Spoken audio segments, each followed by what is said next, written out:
Hello বন্ধুরা, নিয়ে চলে এসেছি আজকে স্মোকি চিকেন। তো আজকের চিকেনটা কিন্তু একটু আলাদা রকম হবে। এই দেখো, এখানে রুটি করার একটা ওই জালির উপরে আমি নিয়ে নিয়েছি সব কিছু। আদা তো বাদ রয়েছে এখানে, রসুন, টমেটো, লঙ্কা। রসুনটা একটু বেশি নিয়েছি, আর পেঁয়াজ। তোমরা কতটা চিকেন নিচ্ছ তার উপর ডিপেন্ড করছে তোমরা কতটা মশলা নেবে। এগুলো সব কিছু ভালো করে পুড়িয়ে নিলাম, তারপর মিক্সিতে এগুলোকে গ্রাইন্ড করার জন্য দিয়ে নিলাম। আর ওদিকে ফ্রাই প্যানে বসিয়ে নিয়েছিলাম একটু গরম সর্ষের তেল, তার মধ্যে চিকেনগুলো দিয়ে দিলাম।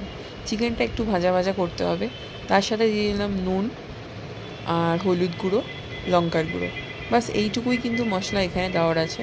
চিকেনটাকে একটু হাই ফ্লেমে ভালো করে ভাজতে হবে, কেন কি এটা তো আগে থেকে ম্যারিনেট করা ছিল না, তাই এখানেই যা সেদ্ধ হওয়ার হয়ে যাবে। তো এখানে আমি প্রথমে চিকেনগুলোকে একটু ভাজা ভাজা করে নিচ্ছি।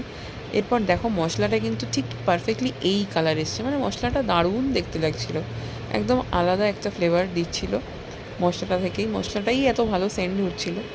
তো এরপর একটু ভালো করে নাড়াচাড়া করার পর দেখতেই পেলে মশলা মিক্স করার পর ফাইনালি এই কালার এসছে। এরপর ওপর থেকে আমি ধনে পাতা দিয়ে দিলাম, আর নামানোর আগে একটুখানি ঘি দিয়ে দিলাম। এরপর দেখো, ফাইনাল লুকটা কিন্তু এটা এসছে। চিকেনটা কিন্তু দেখতে অসাধারণ হয়েছে, অনেকটা ভুনা চিকেন টাইপের দেখতে হয়েছে। আর আজকে আমি করেছিলাম ওল কচু মাখা। তো আজকের ডিনার তো আজকের লাঞ্চটা কিন্তু একদম বাঙালিয়ানা ছিল। ভাত, এদিকে ওই আমার স্মোকি চিকেন, আর এদিকে কচু মাখা, আর ওদিকে পোস্ত। বাস এই ছিল আজকের মেনু।